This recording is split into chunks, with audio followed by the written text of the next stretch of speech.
बिस्मिल्लाहिर्रहमानिर्रहीम, अस्सलाम वालेकुम। आज हम आपको अफसानों राष्ट्र तन्हाई का दूसरा पार्ट सुनाने जा रहे हैं।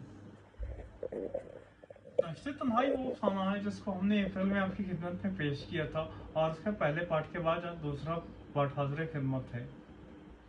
मैंने स्टोर से कोई भी चीज़ नहीं ली और इसी तरह जलती सुगलगती स्टोर से बाहर निकली। हमने तमाम की तमाम खरीदारी सदर बाजार से की। जब घर पहुंची तो अम्मी का एहतमाम देखकर हैरान रह गई। चाचा की फैमिली तो बहुत छोटी थी, लेकिन अम्मी ने इतना एहतमाम किया हुआ था कि जैसे कोई बहुत बड़ा कुनबा आ रहा है। जब हम घर पहुंचे तो अम्मी ने कहा, शादाब, मेहमान खाना जल्दी से दुरुस्त कर दो, वो लोग आने ही वाले हैं। असल में मेरी माँ का एहतमाम दुरुस्त था, क्योंकि चाचा की फैमिली के साथ दुबई से उनके एक दोस्त की फैमिली भी आई थी। यह फिदा अंकल की फैमिली थी। मैं अपने कज़न राहील और सोनिया के अलावा इनको नहीं जानती थी, लेकिन उनके साथ माहिन और मंसूर, फिदा अंकल के बच्चे भी आए थे। हमारे घर में रौनक हो गई। राहील एक हंसमुख और शौक लड़का था, जबकि मंसूर और माहिन पुरतकल्लुफ किस्म के लोग थे। इन्होंने खाना खाया और फिर कुछ देर के लिए आराम किया। शाम को राहील ने मुझे कहा कि शादाब, गाड़ी में बैठो, सोनिया और माहिन को शॉपिंग करवानी है। जो ही हम गाड़ी में बाहर निकले, हमारी गली से बाहर सड़क पर फिर सामने एक नौजवान आ गया। वो कमबख्त इस बार भी बच गया था।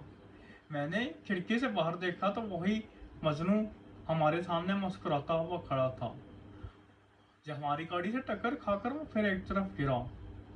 राहील ने ड्राइवर बाबा से कहा कि बाबा, देखो तो सही क्या हुआ है। तभी मैंने देखा, वो मेरी तरफ देखकर मुस्कुरा रहा था। उसकी मुस्कुराहट मानी खेज थी। गुस्से से मेरे आंसू निकल पड़े और तब मैंने ये फैसला कर लिया कि मैं इसके खिलाफ कोई ना कोई एक्शन जरूर लूंगी। तब हमारे घर मेहमान थे। मैंने सोचा कि मेहमान चले जाएं तो मैं किसी तरह इसका दिमाग दुरुस्त करवाऊंगी। पहले तो सोचा कि अब्बू से शिकायत करूं, लेकिन फिर सोचा कि क्यों ना मामू के बेटे अमजद की मदद ली जाए। अमजद इस वक्त बीए का तालिब इल्म था और इंतहाई तेज किस्म का लड़का था। वो ज्यादा पढ़ाई की तरफ रुझान नहीं रखता था, बल्कि गुंडागर्दी में उसका रुझान ज्यादा था। अमजद अपने दोस्तों के साथ मिलकर उसके ठुकाई करवाए तो इसका दिमाग दुरुस्त हो जाएगा। इस शाम हमारे घर के बाहर शोर बुलंद हुआ।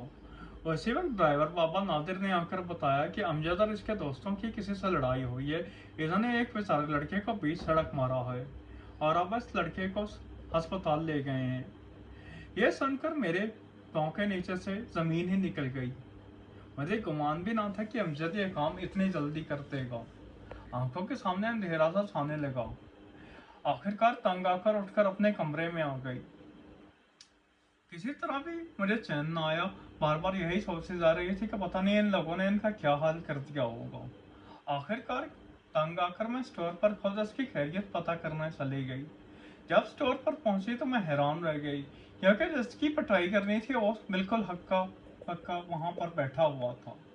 और उसने इस दिन सफेद शलवार कमीज पहनी हुई थी और नीली शर्ट और काली पैंट में मलबूस ना था। अमजद ने गलती से किसी और की पिटाई कर दी थी, जो कि नीली शर्ट और काली पैंट पहनकर स्टोर पर आ गया था। मैं गुमसुम से दोबारा घर आ गई। अमजद आया हुआ था। कहने लगा, कजन, तुम कहाँ थी? तुमने मुझे मरवा दिया। मैंने नीली शर्ट और काली पैंट वाले को इतना मारा है कि अब मेरी शामत आ गई है। मुझ पर जरूर पुलिस केस बनेगा। वो आधा मरा हॉस्पिटल पड़ा हुआ है। मामूजान कहाँ है? मैंने उससे पूछा। वो कहने लगा, अब्बाजान पुलिस से मामला तय करने गए हैं। तकरीबन 1 लाख का खर्चा पड़ गया है। अब मैं क्या कहती? गुमसुम होकर अपने कमरे में आकर बैठ गई। खुदाए, ये क्या से क्या हो रहा है? जिसको मरवाना था वो चंगा भला स्टोर पर बैठा है, और जिसकी शामत बुलाई गई है वो कोई और था, और मासूम अस्पताल जाकर मेरी वजह से लेटा हुआ है। मैं अंदर से इंतहाई सहम गई थी। वो रात मैंने कांटों के बिस्तर पर गुजारी। अगले दिन जब कॉलेज से वापस आई तो पता लगा कि मामू और मामानी अपना ही सवारा लड़की अमजद का रिश्ता मेरे लिए लाए हैं। मुझे ये सुनकर इंतहाई अफसोस हुआ, क्योंकि उनको पता था कि अमजद एक आवारा लड़का है और मेरे माँ बाप कभी भी इस रिश्ते पर राजी नहीं होंगे। लेकिन अमजद फिर भी जिद्दी था और उसने अपने माँ बाप को रिश्ता लेकर भेजा। मेरे माँ बाप ने साफ इनकार कर दिया और मामू मानी को साफ बता दिया कि हम अमजद को ये रिश्ता नहीं दे सकते। इस पर अमजद ने धमकी भिजवाई कि वो शादाब को बदनाम कर देगा, फिर देखना कि कौन इसका रिश्ता लेने आता है।